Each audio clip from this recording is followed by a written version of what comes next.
Circus has a history, from the construction of their varsity jackets to the looms where their denim is woven, and they take these elements into consideration when cultivating the brand. BKC is here to tell the story of style throughout American history and to emphasize the power of presentation. Brooklyn Circus wants to change the way Americans dress, one iconic silhouette at a time through the 100-year plan. Welcome to the circus. Yeah. And thank you for having us. Woo.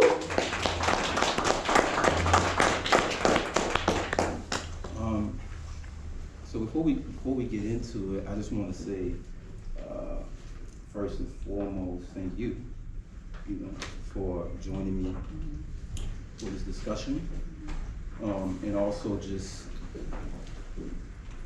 seeing something in the work. You came to the opening, and we were able to just put this together. So I'm just grateful for you for, agreeing to do this with me. Appreciate that. And then secondly, I want to say thank you to BKC, of course, for blessing me with this opportunity to be in this space, to showcase this work, because people, a lot of us have work, but to showcase it is way different, right? Especially like in the form of a exhibit, right? Mm-hmm. So, I'm grateful for y'all, for blessing me with the opportunity, and and then lastly, y'all, everybody that's here, thank y'all for pulling up. I appreciate the support. I don't take it lightly at all. Trust me. So thank y'all for coming. So I just want to say that. All right. So, I guess that segues perfectly into the first question, which is to talk about how the opportunity to show here came about. What's your relationship to BKC, and why was it important for you to present Bamboula here? So it's interesting because I lived in San Francisco for 10 years, and Brooklyn Circus had a store there.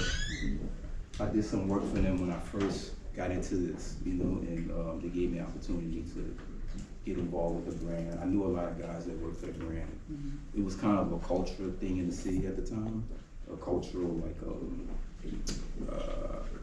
hub that was unique in its own thing, like Brooklyn Circus. It was nothing like Brooklyn Circus in San Francisco, Mm-hmm. So a lot of the young guys who weren't a part of Brooklyn Circus, we would just come around and just for the inspiration, really, because a lot of those guys were older than us at the time, and we looked up to a lot of those guys who worked for them at that time. So they were kind of the tastemakers of the city. Everybody wanted to dress like them, and they gave us a lot of inspiration. So that was how it started. Then when I came to New York in 2000, right before COVID, 18, me and Ouija reconnected. And he just kept saying, pull up, go to the store, And I was like, yeah. And then I never did it. I just never got around to it, And then I went to Mexico. I lived in Mexico last year for 8 months. And before I left, I kept running into him on the train. I ran into him on the train like 3 times. And so, and still, it was just, what's up, whatever. And then when I got back, he was like, you want to do something? Let's do it. So I just took that as a sign, because I was seeing him before I left, and then I started seeing him when I got back.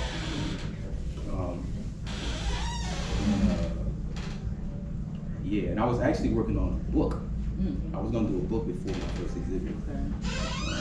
But it's just, the book is just such a process, and this was easier to do right now, opposed to making an excuse and being like, oh, I don't have this and I don't have that, and the book's not ready, and it's like one of my boys, he's one of my best friends, and he was like, you need to do something now, because you dragged the book for years, right? Yeah. So yeah, basically that's how it came together, and I started thinking about what I wanted to show here. Because at first I was gonna do it on New York, but I was like, nah, I need to focus on identity first. You know, being my first exhibit. There's so much you could do with that, right? Okay, so that's how Bamboula came. And I had the idea for the name Bamboula. I had that name years ago, 6 years ago, and I was just studying it. But I was like, I'll use it. I'm gonna do something with that later. I got a lot of shit. I got a lot of things like that in my notes that I'm like, oh, I want to do that. You know, I want to do something with that, but I don't have. It's not together. You know, it's just an idea. So, okay.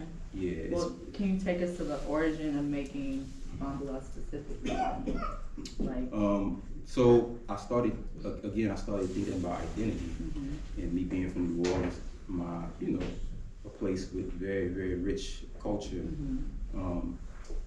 I wanted to talk about that, but I wanted to tie it to the history, because people see New Orleans all the time. And they're like, oh, that's this, NOLA and blah blah blah. They know the vibes and bounce music and all this stuff, but they don't know why we do those things. You know, they don't know why Black people dress up like Native Americans. Like they don't know the significance of these cultural practices, right?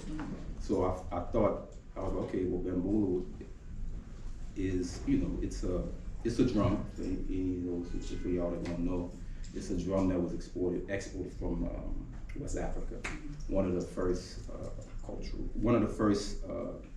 items that the Africans would actually have from back home, and they would play it in Congo Square, which is a historical landmark in New Orleans. The slaves had a free day on Sundays, so they could kind of do their own thing and, tap into home, basically, do things they would do on the continent. And that led to jazz and right? So it's a long story, it's more to it than that, but the foundation of all of that is the Bamboula drum. And so then it's also a dance and it's a dance to it too, it's a lot of things, but it's a dance and it's a drumming style, whatever, so many layers to that. So how many years in the making was this project? Really only a year. Okay. Yeah, I shot all of this in between March and May. Okay. All these pictures between March. But you had been thinking about this. Yeah, I had thought about it probably. I started thinking about it more intentionally probably in December last year. And then January we started doing the research. Because the thing is, when you're from somewhere, you know everything that you do, like, but you never studied it. Yeah. You just that's what we do. But going into it from like a research standpoint, it's like you learn way more. It gives you way more context to why we do the things we do. So yeah, that's enough. I'm talking about. If it's TMI, let me know. No. So I guess that takes me to like the experience of going back, because you were displaced by Katrina, and then to now go back home to capture this or preserve this work, like, and taking on a more research-based approach as well. Like, how did that shift you? Like, what was that experience like going home to do that? It's not really that different, honestly. Because my family, they don't care about none of this. Yeah. You know what I'm saying? They don't care about no art, nothing. They're just like, he's here, Yeah, I'm that family member. Okay. It's been gone for a long time. Next year is gonna be 20 years since Katrina. Right. I don't know if y'all know that. Next year will be 20. So, when Katrina happened when I was 19, going on 20, and I've been gone ever since. So it's like, culturally things haven't changed in the city, but because I haven't lived there so long, I feel like, there's a lot of new stuff, Right. Like a lot of new people, and the city just has, anybody from New York, they tell you all the time, they're like, yo, Bed-Stuy used to be like this, you know what I'm saying? Harlem used to be like this. Like it's like that in every black city where it's different now. You know, it's not what it was in the 90s, you know, when I was growing up. So, yeah, but culturally, I'm still very connected in regards to like just, I could just pull up and people, it's like I still live there, basically, you know. But I think that has a lot to do with me going back often. So I never had like a time where I wasn't going back. I would go back every year, you know, at least once a year, you know. So since I left, so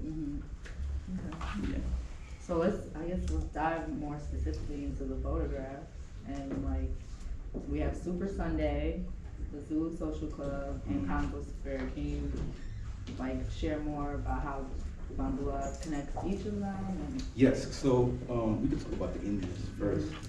So the reason why I decided to focus on the Indians more so than anything else for this is because their history and their story is, I could not even tell if I could use like all pictures of them, you know, like it's not enough. But they have ties to the Native Americans who helped us, you know, when we were slaves. The Native Americans helped black people a lot. They helped hide us, you know, they did a lot for us. So this is our way to pay homage to them. And they take it very seriously, as you can see in the expressions. I actually got a picture of her smiling too. But I didn't so all the ones you see, like, I picked that one, but I have maybe 1 or 2 more. But yeah, the culture is just, you know, with them is more so like, in New Orleans, they are like the top, you know, like everybody respect the Indians, you know. And they only come out once a year, which is Super Sunday. This is Super Sunday. It happens every spring. So if y'all want to come to New Orleans, Super Sunday, pull up. But they come out every year and they basically like, it's like a peacock thing. Like, who got the best costume? Like who, you know, it's different tribes, so they like kind of competing a little bit. And it's an uptown and then it's a downtown. So this downtown, I did downtown because that's where I'm from. So I wanted to focus, all the pictures are downtown. But yeah, they basically, they do a new suit every year. They never wear the same suit. They may take pieces from the old one and use it, but they have to have it has to be a different color, basically. You can't have the same color every time. So, and yeah, and as far as how I got the photos, how, you know, how that happened, this is actually one tribe. Which is crazy, yeah. There was multiple tribes out there that I was, you know, moving around. I had my boy kind of, you know, playing assistant, just holding stuff for me while I was getting these pictures. But I don't know, I just gravitated towards them, you know, and they opened up in a way that when I first saw these pictures, I was like, that's it. I already knew I was like, that's the ones. You know, it was very hard for me not to put this on the internet. All those months that I was holding it, you know, one of them I did. This one, if y'all follow me on IG, I put another version of this one on the story one time. So I was doing that throughout the year, trying to hit people. Nobody knew what I was working on, but I put little stuff on my story that hinted this project, you know, which I think is important for us artists to do online. It's like finding ways to, I don't know, utilize that connection with, you know, strangers basically, but people, I mean, not everybody's strangers, some people you know, but yeah, just finding ways to hint things, you know, things to come that's not yet realized completely or put together completely. So yeah. And what about the Zulu? Oh, so Zulu, I just happened to be home. They had a 115-year anniversary, and that's where that picture in the corner is from. And that's the second line. It's on a Sunday, so they were just dancing, having a good time. They had cigars, they was doing these things. So that's where that picture came from. The cowboys, the two boys on the horse. That was from that same day. Yeah. And Congo Square? Congo Square, which is those two on that side. So Congo Square, I spoke a little bit on it earlier, but they do a drum circle every Sunday to tie back to that history that I was just talking about, because that's where, you know, the slaves used to kick it and stuff like that. So they do a drum circle every Sunday. You could just pull up with your own drum. You know, you don't have to be in it or nothing like that. And you can just play. And it's a guy that's over everything. And he's like, he knows a lot about Bamboula, way more than me. And he like know all the history and all everything. He's like the leader. I forget his name. But yeah, so those that girl was just kicking it with her dog playing. And I asked her, can I get a picture? And she was like, go ahead. Like, I ain't paying attention to you. So, and then that one I was very excited. I knew that was gonna be good when I took it, even though I couldn't see it because it's filmed. But yeah, they were just kind of dancing around, and I was like, that's a moment. It kind of reminded me of church. Yeah, I was gonna say the fact that the white, it's definitely giving church. Ties to very traditional. Yeah. So ceremonial. Exactly. Yeah.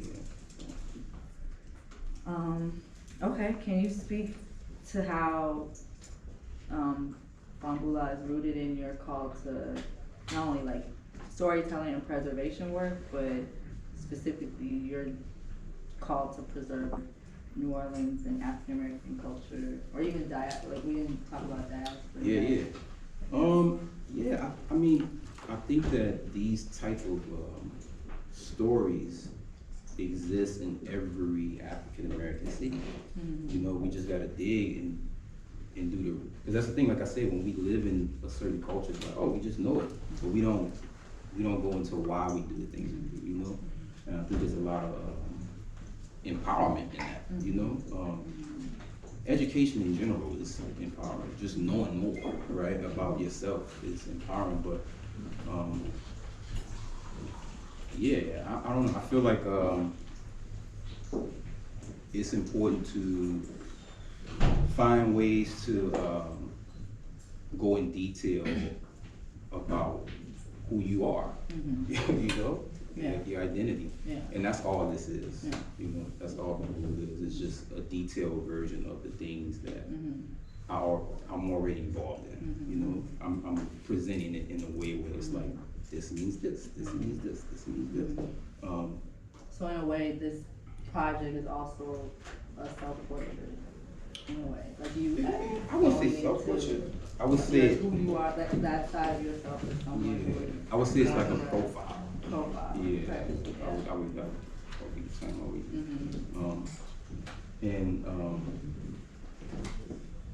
I think it gives people, especially in New York, because a lot of people that know me here don't really know about all of that. I mean, people know I'm from New Orleans, but they don't know the details.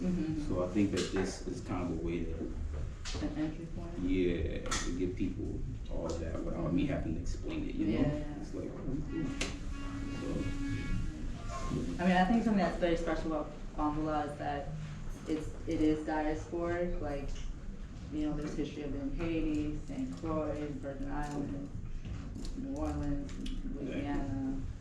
Also, I think in other parts of the South as well. Absolutely. So it's truly a diasporic. It exists on several tiers: the dance, the rhythm, the tradition, the stories. Yeah. I mean, I think it's just it's slave history, you know, and that's our ancestors. And I think that I'm glad you just brought that up and made me think about something. Like we need to. The best way for us to pay respects to our ancestors is by doing things like this. Like, just bringing them up. You know, it's like bring them up, and bring up why we do the things we do, because everything we do is because of them. You know, things that we just was handed down to us, traditions. yeah, our cultural practices. They just come from our the people before us, our lineage, you know. So yeah. That. So I want to talk about the chess piece because today was my first time seeing it, and it was added. Can you speak to that? There's a chess piece. Has everyone seen the chess piece on the other side of this wall? When you get a chance. So yeah, can you share some history about that? Because you have photographs and then you have an object piece. So the piece, the chess piece is actually from one of the Indians' suits. Yeah, one of them that I'm close with, or that I've worked with, he basically let me use it for this. So we put it up just for even more context around here. And it takes them 6 months, 6 to 9 months on these suits. So yeah, they're very they usually don't do that. They don't let people use it and for things and stuff like that because it's a sacred situation. But yeah, he has that trust. Like you have that trust with him. Yeah. Just because I've worked with him on different stuff. And he knows that I'm representing us, so he take it. You know, New York is far to do all this. Yeah. You know. I think for New Yorkers, a lot of places are far. Like Exactly. Iowa or Idaho is the same thing. I guess let's talk about process a little bit. You kind of touched on it, like your approach. Do you have any rituals? Well, that ties back to New Orleans. I feel like, I got into photography because I was just like a socialite. When I was in San Francisco, I just knew a lot of people. I was always good with people. That was the one thing that I knew would connect me to what I was gonna end up doing in life. Because I didn't start taking pictures till I was 25, 26. Before that, I was just a cool person. And people were like, what do you do? And I was like, I'm just cool. I don't really do nothing. I just know a lot of people, But I think when I started doing it, when I got into the photos, that made it easy because I already knew a bunch of people. Yeah. So yeah, there's a social thing to my work where I think people can sense that from me. They're like, wow, he's good, and I think that definitely helps me to get the pictures I get, because photography is a combination of a few different things. It's like you need the social aspect, but then you need the skill, right? And you need to be present at the same time, You have to be all of that in one. So, yeah, and it takes time to develop each. It's like it's a very old man craft. I feel it's not a young man game. It's an old man game.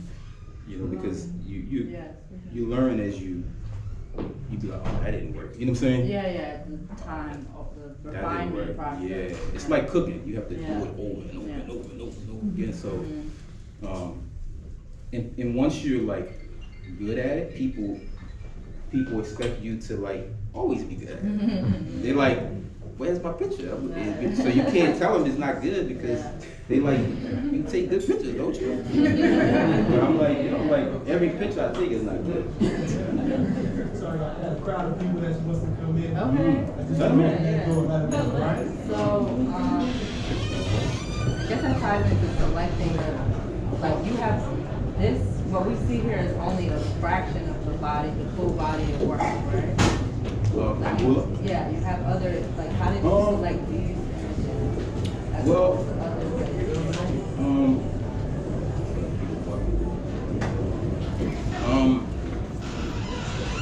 Well, I would say it's more so, it's not that I have a bunch of work, it's more so I never saw it as complete. Right. It's just it's time to do the exhibit, so whatever I have now, that's what I'm using. you know. But are there? There's more, There's yeah, more. definitely more, but Say. there's definitely more, but I had it in my mind I was only gonna do 10 from the beginning. Okay. Because I wanted to, I just wanted it to be potent, you know? I didn't want it to be like a bunch of the same thing, you know? It's like I want everything to have a certain significance and glued to Bamboula. You know, I didn't want it to be like, why is this picture here? You know, like I want everything to tie to the story. So I was very intentional about that. And yeah, so I have more stuff, but it's an ongoing project. Like I take pictures at home all the time, but this time I was like, I'm here to do this. Right, you know? right. So it's a little different, but yeah. So for like the photography audience, It's a lot of photography. yeah, like what equipment do you use? Is that important? Like, I feel like that's always a question. What you use to take the image?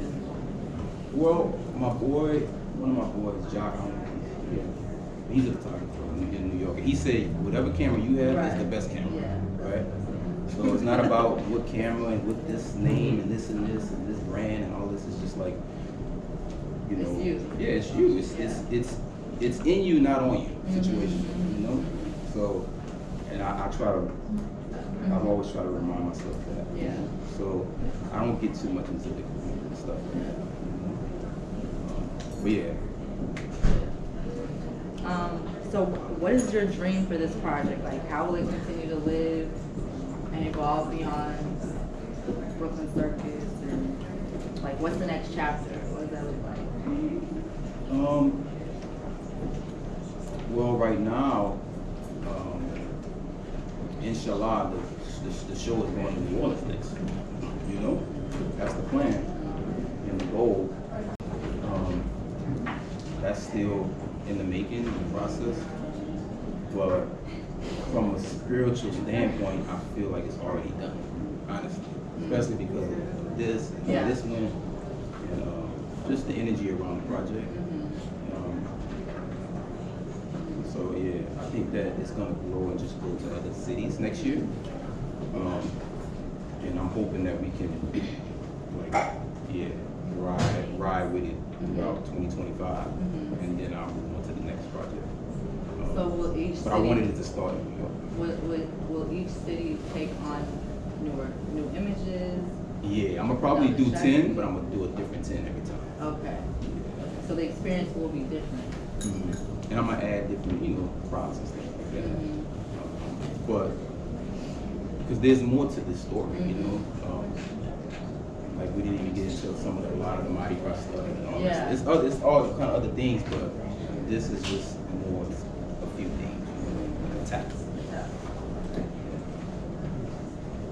And I think this kind of ties back into your call to do this work.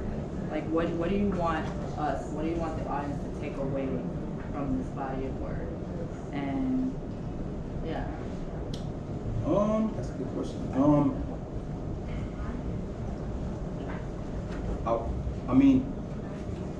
I feel like if I like walked in here and I saw this, the first thing I would feel as like an African American is empowerment. I'll be like, oh shit, and I think we just need more of that. We need more empowerment through the arts. I feel like being a Black or African American artist is a form of activism, right? Just by being, exactly, right? There's certain things about being African American that you just are, it's like boom, you're that, because of the history of this country. It's a political statement to to talk about your people, period. You know, in any way, whether it's through literature, whether it's through film, whether it's To choose creativity, film, whether it's through it's a political statement, and I think that when you look at all of the, like, you know, the forefathers, the people who got in to, like, were able to, like, show their work to the masses first, like a Spike Lee, everything he did was on his people. It's almost like, and I realized this early in my career when because I used to date this woman. She was like, what do you want to say with your work? It looked pretty, but what do you want to say? You know, you're not saying that. And I always remember that, because you have to, you have to say something with the work. You know, it has to have some kind of a meaning. And immediately I was like, talk about us. You know, and I want to empower us through the imagery. You know, I want us to feel good. I want us to feel important. You know, I want us to feel seen. You know, through the work, and not just black people, people of color in general. Anybody that's, any people that's oppressed. You know, that don't get the respect they deserve. I want them to feel empowered for it. You know, because you know, there's a lot of people who take pictures of, like, oh, this person is smoking crack, boom. This person, I don't want them kind of pictures. I used to think that shit was cool when I was young. I was like, oh, that's raw, that's, you know what I'm saying? Like, that's just, it's grimy, whatever, but why do we want to see us like that? Why? And how does that help us evolve, right? Seeing us down and just, you know. So I always keep that in mind, like, when I'm documenting people, is like, show them in light, not darkness, you know? Very important. Because we got hella darkness behind us, you know? It's like, our whole existence, the whole reason why we here is darkness, why we in this country, you know? So why would we, I don't know, that just doesn't make any sense to me.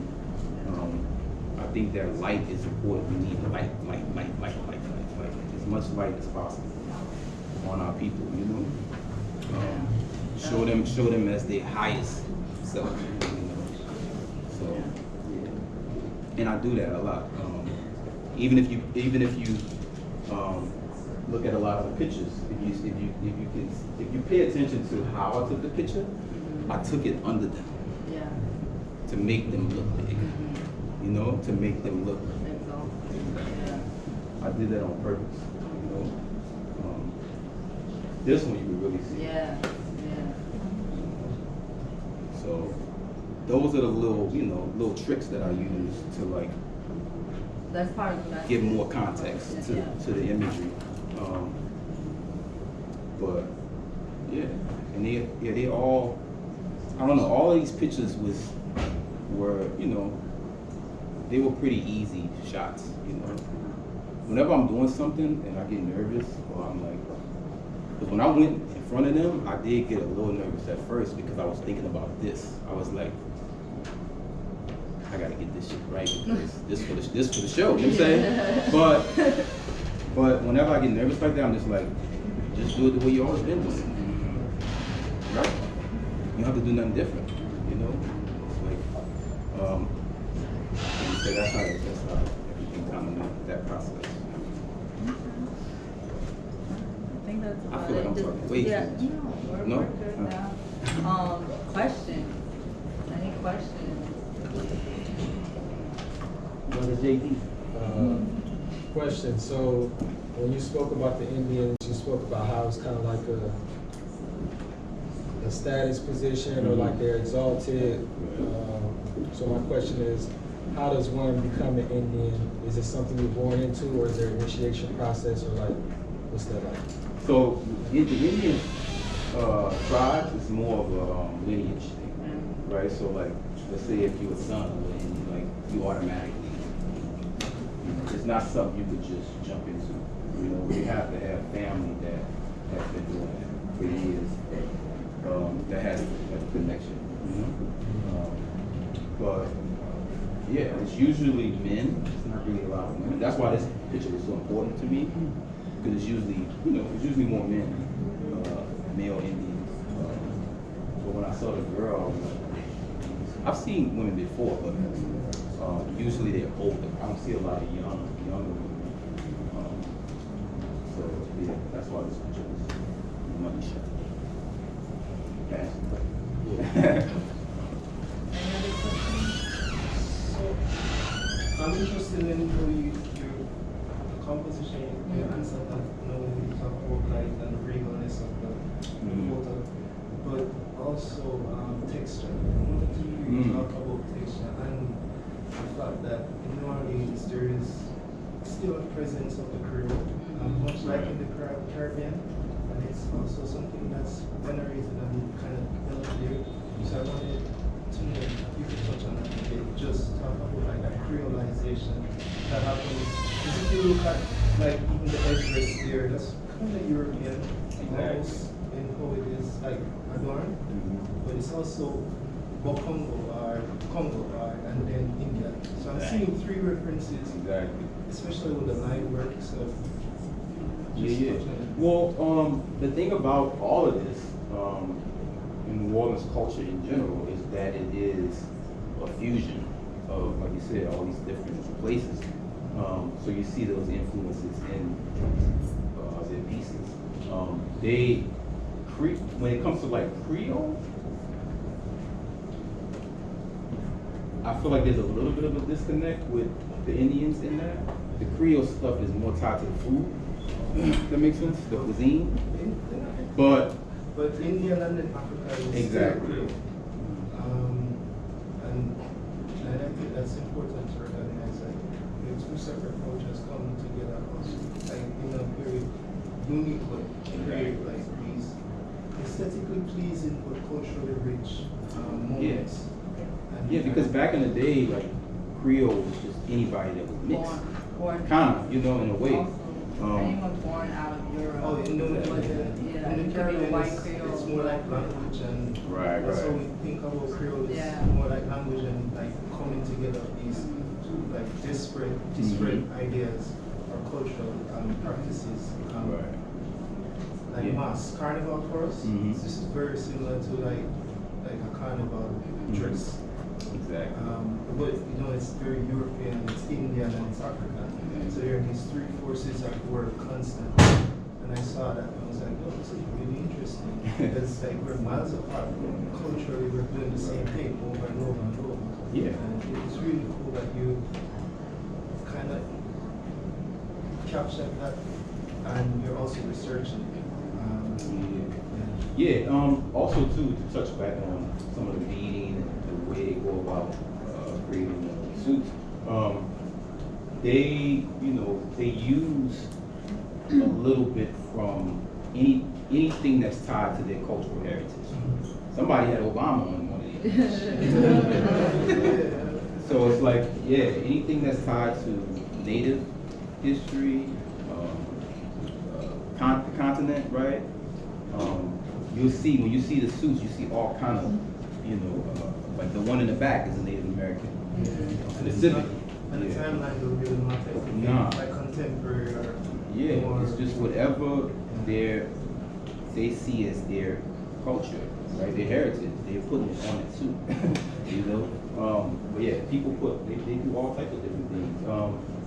And I think that, actually me seeing this today and seeing like how they do things, it makes me wonder how it looked when the Indians were still around, how they would do it. And how, how it changed when, obviously they don't have a presence anymore,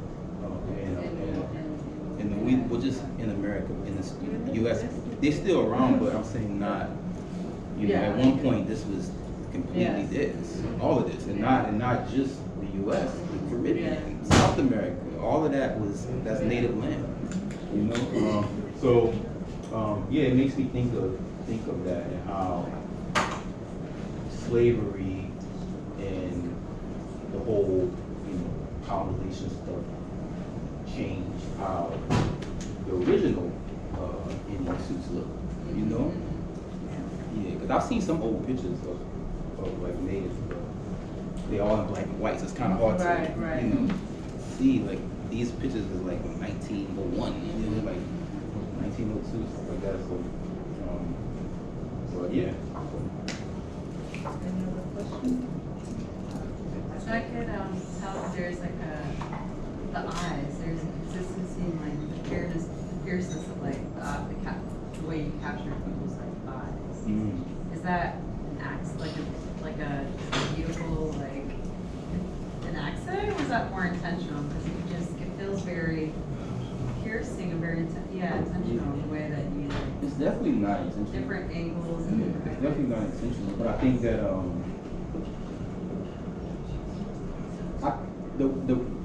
I feel like what happens with eyes, with people, when somebody take a picture of them, it has a lot to do with how they feel about you, right? It's like if they really trust you, they're just gonna be like, yo.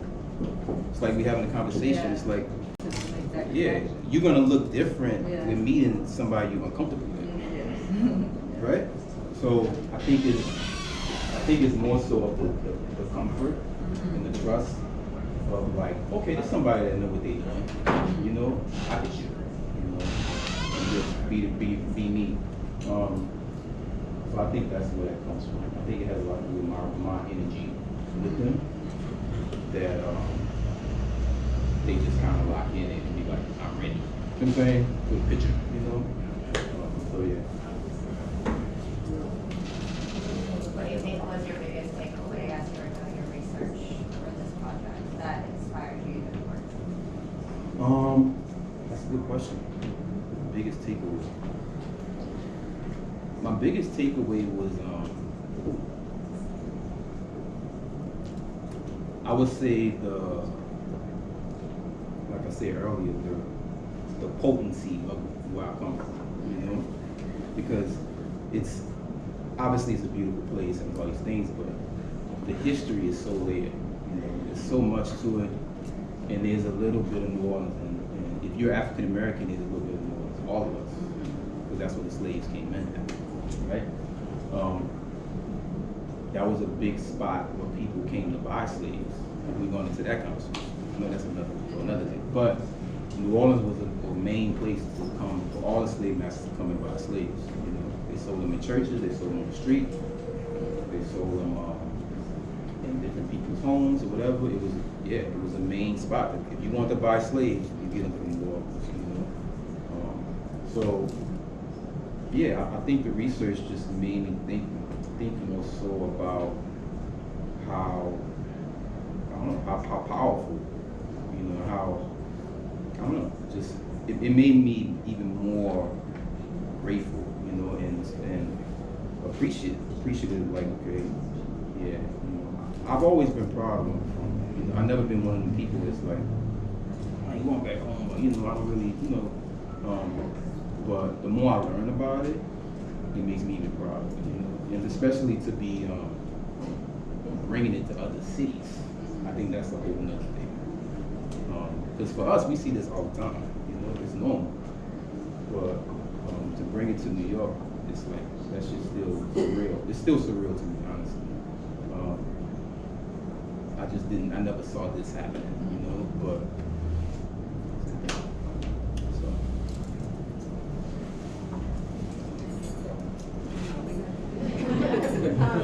Hey, how you doing? I was born in New Orleans. My family's from New Orleans. My cousin was an Indian, so this all resonates with me. And we may not talk about it here, but the intersectionality of being an Indian is something that we can talk hours about. Just the stories behind the people that are here that may not know the history of what it is to be an Indian, but when you see it and you are in the presence of it, it is something that you like feel the ancestral presence that's there. So I love that you brought them here because I see connections with Indians to the West Indian Day Parade. You see, and so to experience them both is like interesting. I'm not from Brooklyn, I live in Brooklyn, but to see that was like, oh, they do that. We do that everywhere. So I just appreciate you exposing that to Brooklyn on Canal Street, so everyone gets a chance to see this beautiful history. Yeah, That wasn't a hopefully, question. No, Just, and hopefully, this inspires y'all to go. You know what I'm saying? Pull up. Go see it in person, it's not, it's not like this. It's free. Yeah, yeah, just go and see it. It's there, but let's see something. Oh, the Native Americans. Yeah. One thing I wanted to say too is that this exhibit obviously is about different things, Bamboula, whatever. Yeah. But when it comes to the Native Americans, I feel like there isn't much that happens in the States often enough to recognize them. And we need to find ways to recognize them more because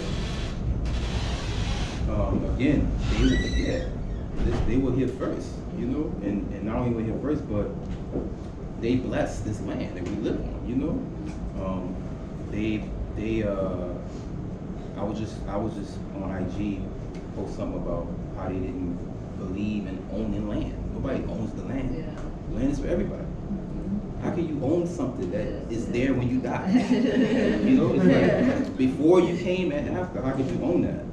There's no such thing. That's all indoctrination shit. It's all like Western, I own this. Nobody owns nothing. You don't own land.